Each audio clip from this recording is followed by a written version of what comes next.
Welcome to Epithets, exploring the sacred titles of Hekate. Hey everyone, this is your co-hosts, Isaac Vars and Robin Silverman, Hello. and and we are ready to talk to you today about Kourotrophos. And that is all right. I'm going to let Robin talk a little bit about the name. Should I get into other deities first that maybe also carry this? Because there's a lot of There are, deities. and yeah, we can work into that, but I can just talk about the word, and I think that will lead into it. Um, Perfect. but yeah, Kourotrophos literally means nurse of the young. Kouros is it's specifically a young man, but I think in this context it just really means youth. And trophos means nurse or nursemaid. The thing about the word Kourotrophos, though, is it's very rare that it's used literally. It's very often used metaphorically. For example, Odysseus at one point uses it to refer to his home island of Ithaca, like that the whole island is Kourotrophos. In one place, actually, Greece, Hellas, is referred to as Kourotrophos. The land itself nurtures the young. So it gets used in a lot of different contexts, not just Hecate, and as you noted, other goddesses, including a goddess, Kourotrophos herself, as the nursemaid of the young.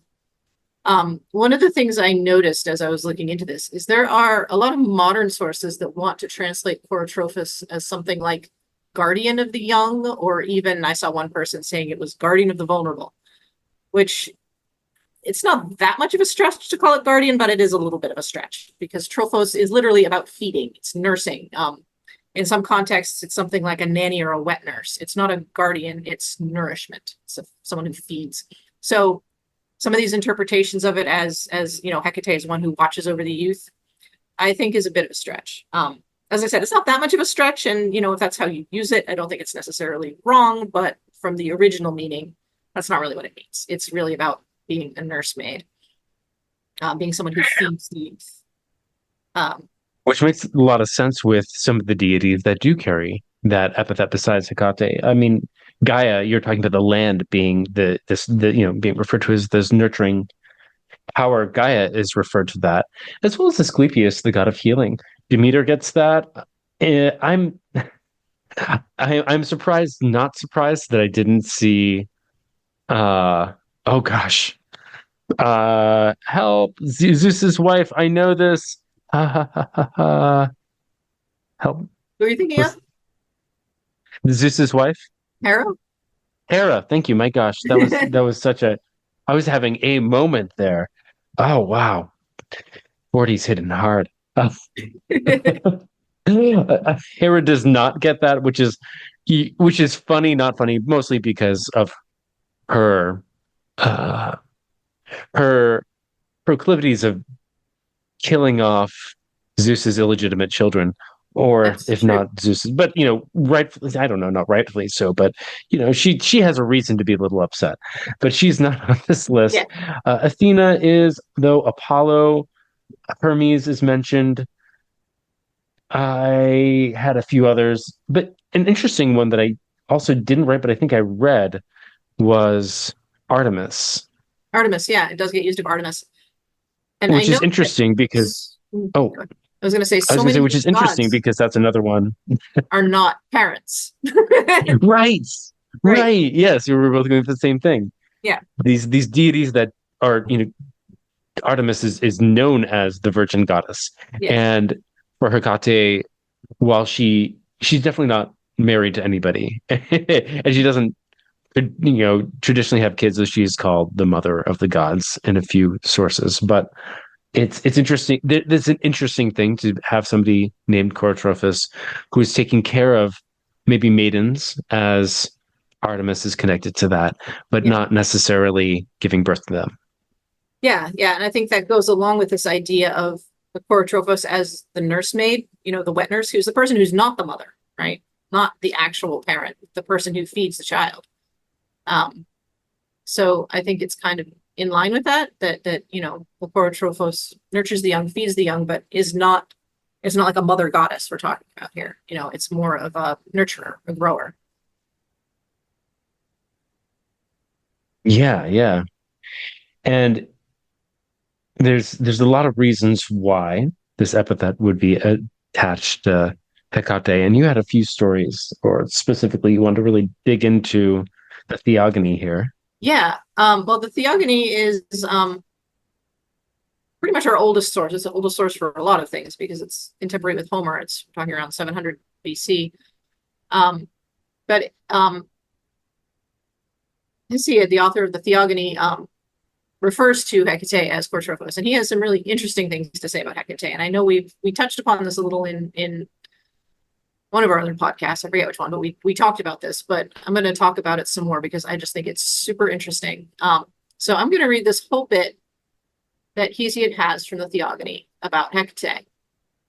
And the her here is Hekate. The son of Kronos did her no wrong, nor took anything away of all that was her portion among the former Titan gods. But she holds, as the division was at the first from the beginning, privilege both on earth, in heaven, and in sea. Also, because she is an only child, the goddess receives not less honor, but much more still, for Zeus honors her. Whom she will, she greatly aids and advances. She sits by worshipful kings in judgment, and the assembly whom she will is distinguished among the people. And when men arm themselves for the battle that destroys men, then the goddess is at hand to give victory and grant glory readily to whom she will.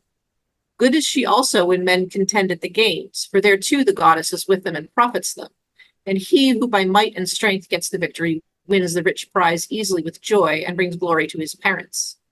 And she is good to stand by horsemen whom she will, and to those whose business is in the great discomfortable sea, and who pray to Hekate and the loud crashing earth shaker. Easily the glorious goddess gives great catch, and easily she takes it away as soon as seen, if so she will. She is good in the byre with Hermes to increase the stock. The droves of kine and wide herds of goats and flocks of fleecy sheep, if she will, she increases from a few or makes many to be less. So then, albeit her mother's only child, she is honored amongst all the deathless gods. And the son of Kronos made her a nurse of the young, who after that day saw with their eyes the light of all-seeing dawn. So from the beginning she is a nurse of the young, and these are her honors. The son of Kronos there is Zeus, referring to. And of course, nurse of the young is literally what they're translating. The translator here is translating Kourotrophos as. So what we have in this passage is kind of these categories, right? We've got the earth, the sea, the heaven, and then we've got all these things that go on earth or heaven and in the sea with the gods and with, the kings, the soldiers, the fishermen, the herdsmen, all of these things that happen in all these different realms. And the thing about Hekate is that it's not that she is the goddess of all these things. She's the thing that links all these things, right? She's the one who makes the world whole. She's the one who connects the earth, the heaven, and the sea. She's the one who, all these different things that people are doing, all these different human activities that they're up to, she's the one who, there's other gods that watch over them, like they mentioned Poseidon with fishermen, or Hermes with the stock, but she's the one who makes the cosmos, right? She's the one who brings it all together. And so the son of Kronos made her a nurse of the young, who after that day saw with their eyes the light of all-seeing dawn. So this is describing kind of the beginning of our cosmos, our reality, right? This is where Zeus has overthrown his father and is creating this new realm with the Titans. And so Hecate's there right at the beginning. And she is the one who is nurturing all this stuff, right? She's the one who's this young world that's just been created. She is the one who gives and takes, right? She's the one who decides how much everyone's going to get, which is kind of the role, right, of a nurse, kind of the role of somebody who's there to feed you, is to decide how much you're going to get, what you're going to get, how you're going to grow. So I feel like this is the first time I kind of noticed that in that passage, that this direct association of being a nurse of the young from the very beginning, and these are her honors, it says, from the very beginning, she is the one who makes the world, right? She's the one who, when I say she makes the world, I don't mean her as a creator. I mean, she's the one who links it all together. She's the one who brings it all together. So all these different realms have their rulers, but she is the one who allows them to connect to each other. And by being there at the very beginning, she's the one who decides how they're gonna be. I don't know if I'm making sense there, but that's kind of how I see all that fitting together. Well, that makes her very much that in between liminal space, doesn't it? The thing that in between that has one foot in all these different worlds, but is still the connecting force. Yes, precisely. Mm-hmm. Precisely. And having her be the nurse of the young at that point is she's the one who's feeding all this. Heck yeah. Wonderful. Wonderful. That is a really interesting. I know that's kind of the big passage for her that we really, the old passage that really talks about her and her place. And is that the oldest? That is the oldest reference to Hekate, isn't it? I want to say yes, but as always, if I would love it if there was something earlier, if somebody could point me to, but it's the oldest I know of. Okay. Hesiod goes way back. I mean, Homer too, but they're from around the same time. So, Homeric references to Hekate too, but Hesiod and Homer were writing it around the same time. So, Lovely. Talking about her being the nursemaid to Zeus, we were talking a little bit about some of the art at the Temple of Legina. And so in the Temple of Legina, there are these 4 friezes, these pictures that are kind of carved into the structure on different walls in the 4 directions. And on the northern wall, we have this sculpture of the war with the Amazons, and Hekate sanctioning this pact with the Amazons and the Greeks, and it kind of made it look like she was definitely leaning, I think, a little more for the Greeks. And there on the west side, there's a war against the giants and the Titans, with Hekate fighting with Zeus. In the south, they know a little less about it. It looks like a gathering of different local deities, maybe at some kind of Hecatean festival. They're not incredibly sure on that one. And the east one is really interesting, and this is where it ties in. It is a sculpture essentially of the life of Zeus, and that starts, of course, with his birth to his mother Rhea, and it shows Hekate as his midwife, as the one that is facilitating the birth of Zeus into the world, as well as also swaddling the baby Zeus and protecting him from Kronos, who definitely didn't want him alive. So that right there is big Kourotrophos vibes. That's a really good example of her coming in not only as midwife and as the one who is taking care of this child, but I guess it does have more of that protector of the child too, where I know you were saying, it's a bit of a stretch with Kourotrophos, but it's still there. Another place that she is referenced as Kourotrophos is in Urchia. It's in the Attic region, and there's a sanctuary of Hekate that they made offerings to Kourotrophos, and I don't know if that was specifically to Kourotrophos as a goddess herself or as Hekate Kourotrophos. I was a little unsure there in that literature that I was looking it up. Let's see. There was also there's a book that, oh my gosh, for those of you who don't know, I just went back to school, and I'm excited to have access to some books that I didn't have access to before. And there's one book now that I have to get my hands on. It's Kourotrophos, Cults and Representations of the Greek Nursing Deities by T.H. Price. It's from 1978. And it looks like it would have been such an amazing reference for this podcast. Of course, I don't have my hands on that book, but I saw that referenced in a few different places. And I'm like, I need to get my hands on that. That'll be really helpful. Another connection, and this one's a little more of a stretch, but we were talking about definitely her role in guiding Persephone to and from the underworld, as guiding her both into death, but also back into life. And Persephone being the maiden, there's at least that connection of caring for this maiden as she's in a place of in between. Which I'm going to let you kind of talk about the idea of youth as an in-between, because you were mentioning that before, and that kind of ties in right there. Yeah, and one of the interesting things, of course, about Persephone is one of her titles is Kore, which is the same word as in Kourotrophos. It's the feminine version, it's the young maiden.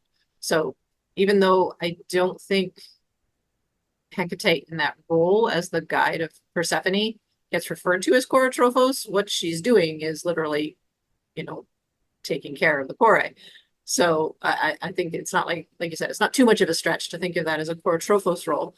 And this idea of her as one who guides souls in and out of the underworld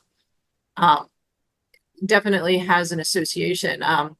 There's a reference in the Argonautica with Medea calling on Brimo Kourotrophos. She called 7 times on Brimo, nurse of the youth, night-wandering Brimo of the underworld, queen among the dead. So it's really interesting there that she's calling on Brimo as this underworld deity, as the nurse of the youth. And I think that kind of ties in a little bit with the Persephone thing too, because a baby or a child is in a liminal state. They're in an in-between state. They've just come from the underworld, right? It's like death, but the opposite. It's coming into life, which is again a very liminal in-between state. So for Hecate to be, or in the case of the Argonautica, Brimo, title of Hecate, but for this underworld deity to be looking after the youth actually makes a lot of sense because it's a transition point. And also, of course, it's an unfortunate fact that childbirth is very dangerous, and young childhood, infancy is a very dangerous time, especially, in ancient times when we didn't have the kind of medical care we have now. There was an inherent danger, an inherent fear of childbirth, and of, infants died all the time. So to be pregnant, to give birth, and to have a young baby was to kind of be in this liminal between life and death space. And there's something very Hecatean about all of that. There was actually a metaphor, at least in Athens, I know, where the idea was that men risk their lives for the state in war, women risk their lives for the state in childbirth. It's like specifically associated with this danger. So there's definitely this idea of I think we, these days, because, we have modern medical care, I think we don't think of it quite as much as, we don't think of childbirth being quite as terrifying. I know it's never a small thing, but I don't think it's quite as terrifying as it was, 2,000 years ago. So to be pregnant and to give birth and to have a baby and to be a baby is to be at risk, is to be at risk of death. So having this underworld deity nourishing you, guiding you, makes a lot of sense. Absolutely. There's also that connection we had talked a little bit about. Well, both, goes back to the idea of the bear being this mama bear, back to Brimo. But there was also a little bit of, we were talking a little bit during Kleidokos about the idea of her guarding, or her being the mistress of the house and guarding the maidens of the house, guarding that threshold to kind of keep young women safe. Yeah. And that goes back to a little bit of that connection with Kore, with Persephone.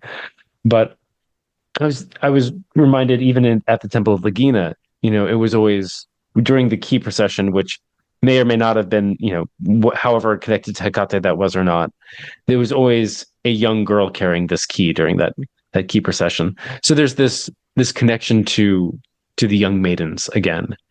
And I don't know, there seems to be something there. And I know that kind of breaks out a little bit of Kourotrophos, because it does seem to be focused a little more on the younger, but there's still that, I guess, that liminal space of girls before they're considered women. Yeah, and I think Kouros can also refer to, like Persephone being Kore, it can also refer to, a young person, even in adolescence. And what you just said reminded me of the story of Iphigenia. I don't know if you know that one. No. But not going to get into all the details, but Iphigenia was sacrificed by her father to Artemis in order to get a fair wind to go to Troy. Her father was Agamemnon. And there's a whole epic story about, the results of that. But in some versions of the story, Iphigenia is not killed.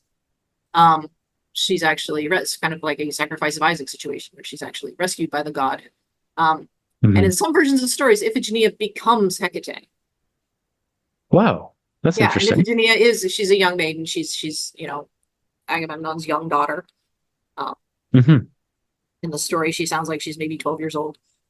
So it's a young woman, kind of on the verge of growing up. They grew up fast back then, but she's a young woman on the Yeah. verge of growing up, and yeah, she's sacrificed and she becomes the goddess Hecate. So that association with the sacrificed maiden, Hmm. there's something there with the Kourotrophos idea that Hecate, like, Definitely a unfun, forced underworld trip right there. yeah, But I guess even with fire relating back to Hecate with all of her fiery elements, but still that yikes. yeah. Well, I hope that worked out for everybody. It didn't work out for the princess, but It didn't work out well for Agamemnon in the end. I'll give you that spoiler. oh, yeah. Spoiler, it didn't work out.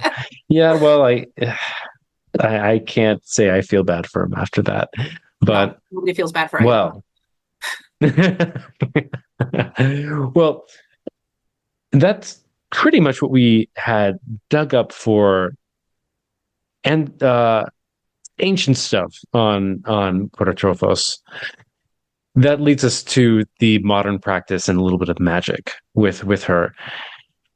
The first thing that obviously comes to mind is, if you have kids, that's a wonderful name to call on to ask to help your kids grow into health, especially if you're maybe not knowing what your kid needs. So this would be a lovely epithet to try to connect a little more deeply to your child's needs, especially if they're mystifying you. This could be maybe a baby crying all the time and you're like, what's wrong? What do you want? To something a little older. You could even think outside the box. And as our definition of kids is a little broader nowadays in the modern world, teens are always very misunderstood. It's like, what do you need to become a good human being right now? Because I don't know what to do with you.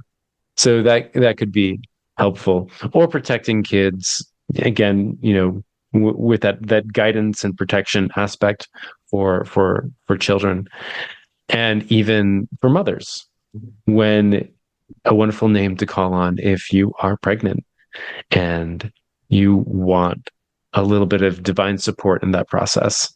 That could be, I've seen people work with sigilize the name of Kourotrophos and create a sigil to represent her and draw that and put that on their altar and light a candle to her every day, just for a little easier experience in childbirth. Or you can even draw it on your belly, if you're feeling a little extra witchy.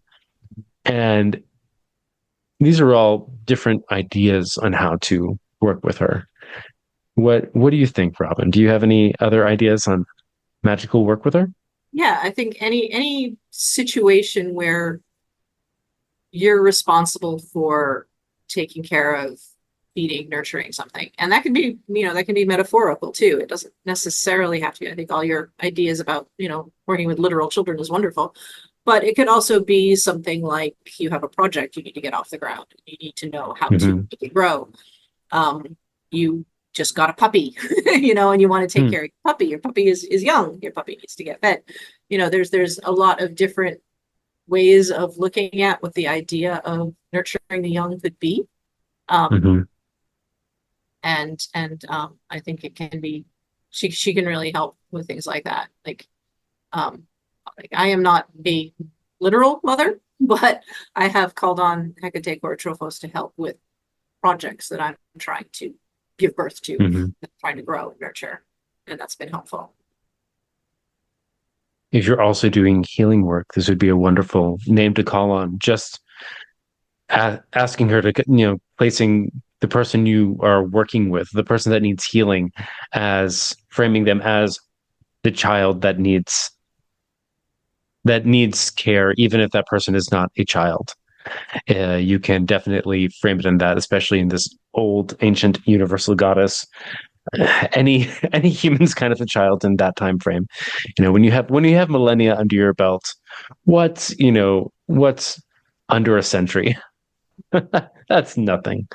That's child's play. So there's definitely that aspect that you can work with that name. And again, the idea of sigilizing that name or creating something to represent it and using it in healing magic or caring magic. Again, watching over, like you said, projects or people. There's wiggle room, and you can get creative with it. You can even do a little candle magic. Again, if you're good at writing Greek, which it's really not that hard. You can Wikipedia Kourotrophos. It will give you the Greek spelling in there, and you can write that on. You can etch that into a candle and work that into some kind of magic. I would use, I like a good white candle for a little bit of everything, but your color of choice for whatever purpose you're working with, and use that in that magical way. But at this point, just kind of spitballing, popcorning, throwing out ideas. That's what we could use. That's what you could use if you want to work with Kourotrophos in a magical way. Anything else, Robin? No, I think those are all some great ideas. And I also think that, outside of kind of the practical aspect of magic, I think that kind of meditating on this idea of Kourotrophos, and on this idea of Hekate as the one who brings together the realms is something that could definitely open some doors inside you. Absolutely. Absolutely. Well, great. So next week, or rather next episode in 2 weeks, we have a really exciting episode if everything falls through and happens. We're aiming to have an episode on Crocopeplos. And why is it exciting? Well, we'll wait until the next episode to tell you why. Because there's a little surprise. And we're really excited about it. I think you will be too when you hear more about it once we have that all recorded and ready to go. Well, as I'm getting that episode ready to be published, I will make the announcement then. But if you want to find out before the next episode, you should be following us on Facebook or Instagram. Just look up Epithets, the podcast. That's where you'll find us. You can follow us there. And I'm not always good at updating it because I just don't think too often, except for when, of course, we release an episode. I always at least update it then. But stay tuned, and well, we'll be talking to you in 2 weeks. Everybody, thanks for showing up and being part of the episode.